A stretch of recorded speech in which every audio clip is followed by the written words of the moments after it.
deep inside the heart of an endless jungle, where the canopy grew so thick that sunlight filtered down in tiny specks of gold, there was born a young lion who would one day be known not just as a creature of the forest, but as the little king of the jungle, though when his story begins, he was nothing more than a fragile cub, eyes still blinking against the brightness of the world, ears twitching at every sound, his tiny paws pressing into the earth as if trying to understand the heartbeat of the land beneath him. For this jungle was alive, not just with animals but with whispers of ancient spirits, with secrets carried by the wind, with shadows that moved even when no branches stirred.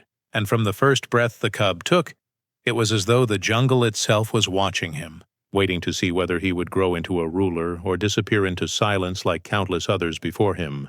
His mother kept him close, her warmth a shield against the dangers lurking in the dark corners of the forest, her steady heartbeat his comfort in the long nights when strange cries echoed through the trees.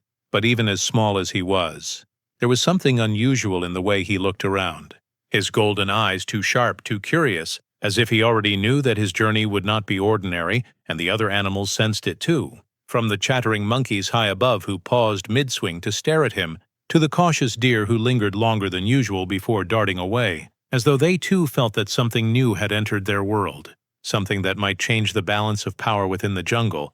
But to the cub himself, life was simple. At least in the beginning, it was a world of milk and warmth, of stumbling first steps and playful swats of his siblings' tails, of tumbling through grass with joy so pure that even the earth seemed to laugh with him.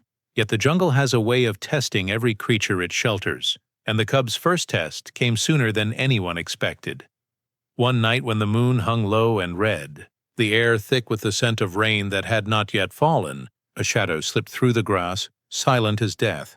A hungry jackal whose eyes glowed with desperation, its ribs sharp beneath its fur, its stomach gnawing with emptiness. It had scented the cubs from afar and followed the smell of innocence and helplessness, hoping to snatch a life before the mother lion returned. The cubs slept in a shallow den, unaware of the danger creeping closer, their tiny sides rising and falling with soft breaths. The jackal's paws made no sound. Its jaws quivered with anticipation, but before it could leap, a sound tore through the night. Not a roar, not a cry, but something deeper, older. The voice of the jungle itself, a low growl that came not from one throat but seemed to vibrate from the earth. The trees, the stones, and the jackal froze, its courage withering under that invisible weight. And then the cub stirred, his golden eyes flickering open, fixing on the jackal with a gaze far too steady for his age. For a heartbeat, the predator and the prey stared at one another, and in that heartbeat, the jackal felt something it had never felt before. Not fear of teeth or claws, but fear of destiny, as though this tiny creature already carried within him the crown of the jungle. Trembling, the jackal backed away into the night, leaving the cub unharmed, and by the time the mother returned, nothing remained but the echo of a growl that no one could explain.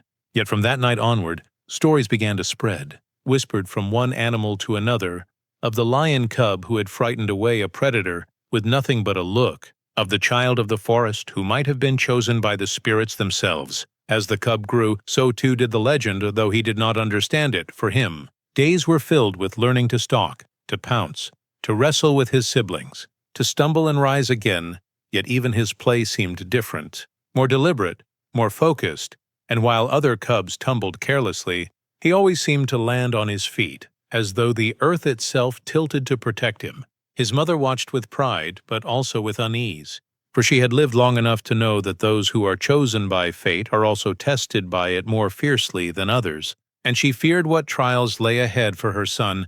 Still she taught him all she could, the art of patience, the strength of silence, the wisdom of listening to the wind before making a move, and he absorbed it all, his young mind sharp as the thorns of the acacia.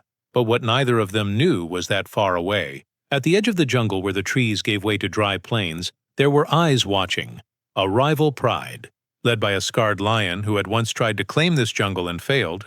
Driven out by the cub's father long ago, he had waited in exile, nursing his wounds, dreaming of revenge, and when he heard whispers of a strange cub, a little king in the making, his heart burned with hatred, for he knew that if this cub grew, his own chance at power would vanish forever. And so he began to plan, sending spies through the undergrowth, hyenas with laughing mouths and cold eyes, snakes that slithered silently beneath leaves, even birds bribed with scraps of meat. all carrying back tales of the cub who was not like others, the cub whose eyes seemed to see through lies.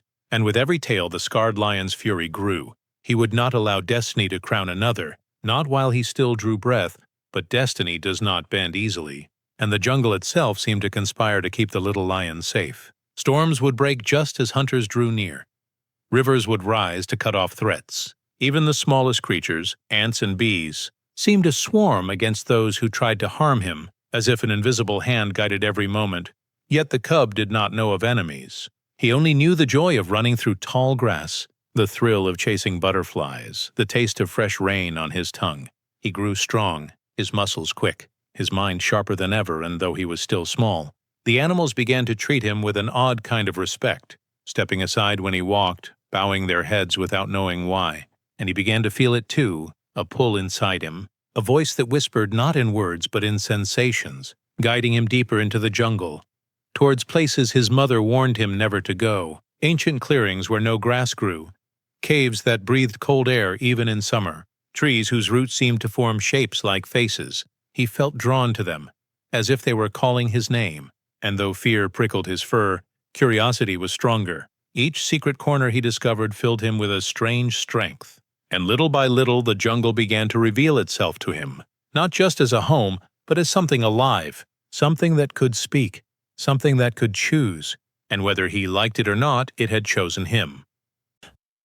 As the seasons turned and the cub grew into a young lion with longer legs and sharper teeth, the whispers about him only grew louder, not only among the animals but even among the winds that rustled through the jungle. For wherever he walked, the forest seemed to respond, branches bowing slightly, rivers rippling as though greeting him, the ground echoing beneath his paws in a rhythm that was almost like music. And though he could not explain it, he began to feel as if he carried the heartbeat of the entire jungle inside his chest. Yet with this growing awareness came questions. Questions that kept him awake under the starlit sky when his siblings slept. Questions about who he was and why the world seemed to look at him differently. Questions about the strange dreams that visited him night after night. Dreams where he stood on a cliff above endless trees and heard voices whispering his name. Sometimes soft and kind, sometimes harsh and demanding. And each time he woke with a sense of both fear and destiny mingling in his chest. His mother noticed his restlessness, but when she asked, he only shook his head, for how could he explain what even he did not understand?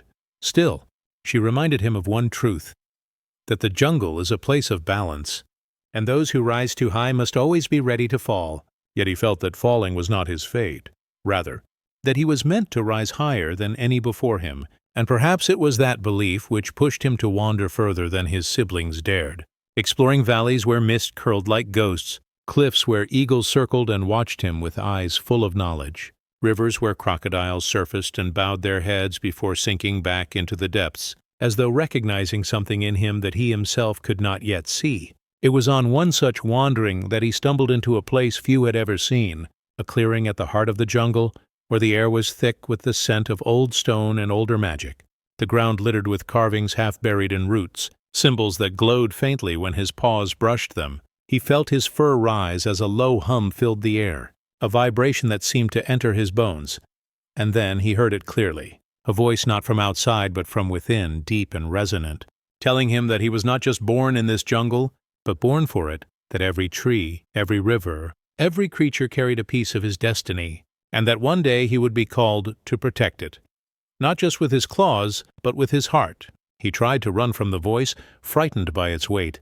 But wherever he went, the jungle followed, in whispers of leaves, in the calls of owls, in the shimmer of moonlight on water. And slowly he began to understand that his life was not his alone, that he was bound to something larger, something ancient. Meanwhile, at the edge of the jungle, the scarred lion who hated him grew restless.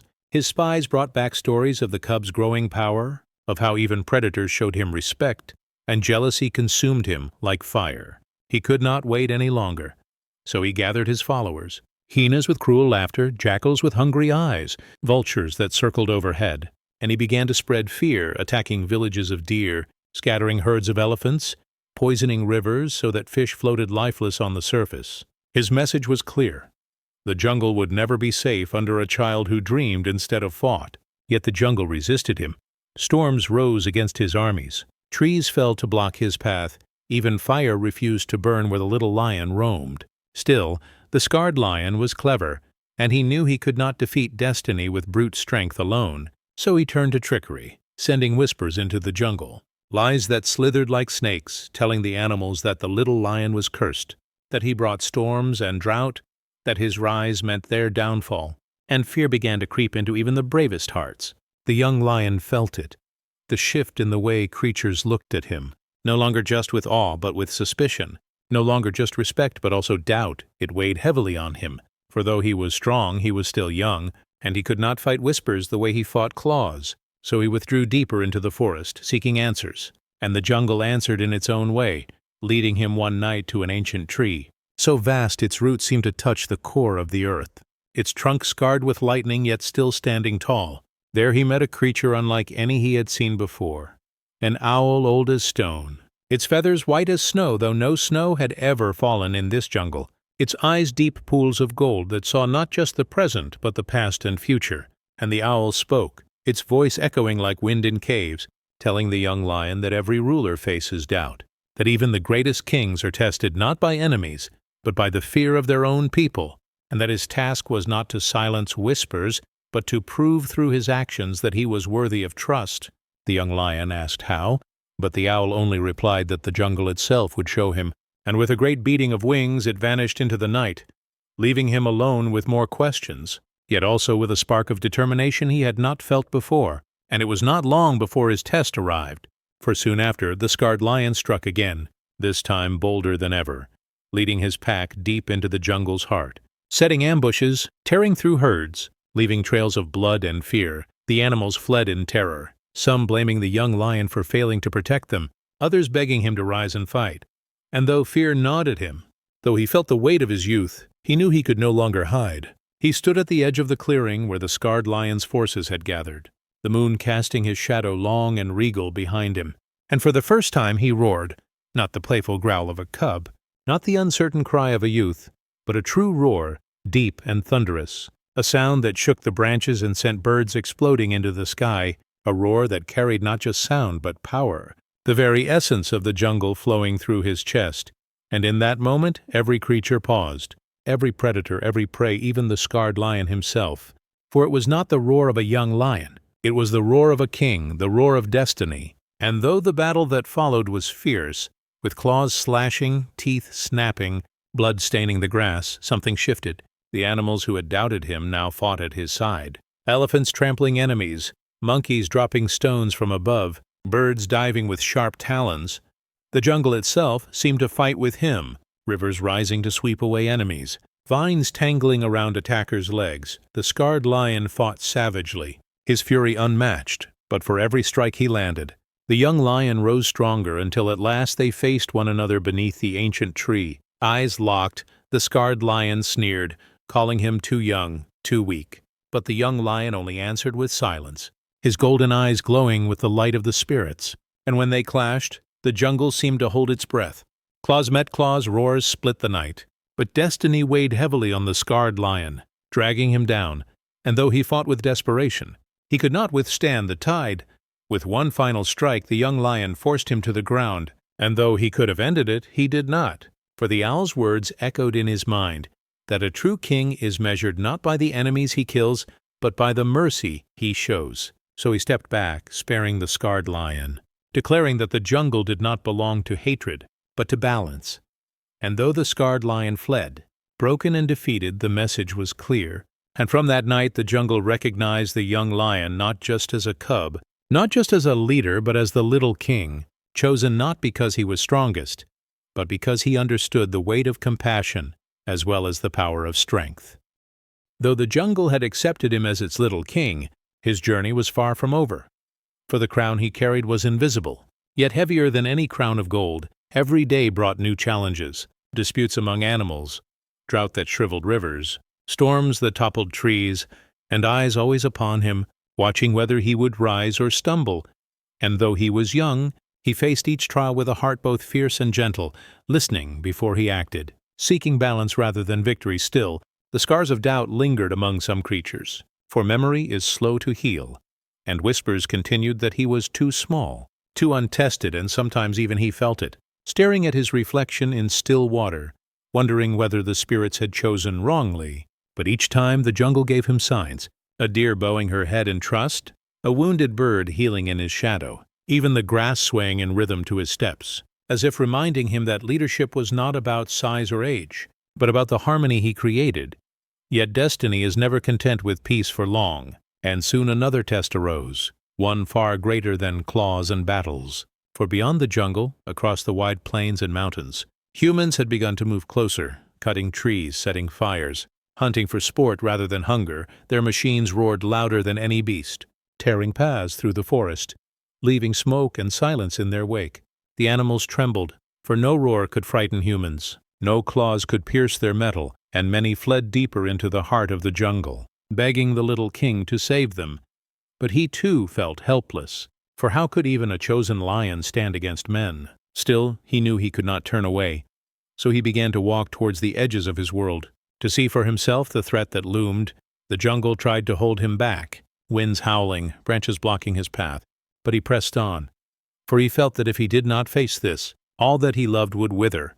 What he saw shook him, trees lying dead on the ground, rivers choked with waste, animals trapped in cages, their eyes wide with despair, and at night the sky glowed red with fire that devoured without mercy. He wanted to charge, to fight, but instinct held him back, telling him that brute strength would only lead to death. So he watched, and in watching he saw how humans argued among themselves, some laughing at the suffering they caused, others frowning, hesitating, voices of cruelty clashing with voices of conscience. And for the first time he realized that humans too were divided. Not all of them enemies, some perhaps allies, yet he was only a lion. How could he reach across such a gulf? He returned to the jungle heavy with doubt, but again the ancient owl appeared, silent as a shadow, telling him that kingship is not only ruling over those who follow you, but also knowing how to awaken the hearts of those who do not, and that if he wished to save the jungle, he must find a way to awaken even the humans. The young lion did not understand, but the owl only gazed at him with endless patience, then vanished, leaving behind a single white feather, which glowed faintly in the moonlight. He carried it with him, not knowing why, yet sensing it would matter. In the days that followed, the destruction grew worse. Fire pushed animals towards the center of the forest. Hunters prowled with weapons that cracked like thunder, and the little king knew he had no choice. He gathered the animals, from the smallest ants to the mightiest elephants, and for the first time he spoke not just with roars but with a voice that seemed to cross barriers of species, a voice that all understood, telling them that the jungle could no longer be defended by fear alone, but by unity, by standing together as one living force. And though many trembled, they listened, for his words carried truth, and slowly courage rose among them. The elephants agreed to form walls with their bodies. Blocking machines, birds vowed to swarm the skies, darkening the eyes of hunters. Snakes promised to strike at weapons. Even the timid rabbits declared they would dig holes to trap intruders' feet. It was not an army of war, but an army of life, bound not by hunger for blood, but by love for their home. And when the humans came again, expecting easy prey, they were met by a living wall, the jungle itself rising in defiance, and though many humans fired their weapons, the sheer force of nature slowed them. Elephants toppling machines, vines tangling wheels, swarms of insects blinding eyes, and in the midst of it all, the little king stood, his roar rolling like thunder, echoing for miles. And something strange happened. Some humans froze, lowering their weapons, staring not in hatred but in awe, as if they too felt the weight of destiny in his roar. And among them was one child, a young human with wide eyes, who dropped his weapon and whispered something to his elders, a word the lion could not understand but felt in his heart was the same as peace. The battle did not end that day, but it changed, for a seed was planted in the minds of those who had heard, and some humans turned away, leaving behind their machines, while others grew hesitant, fighting less fiercely, as though doubt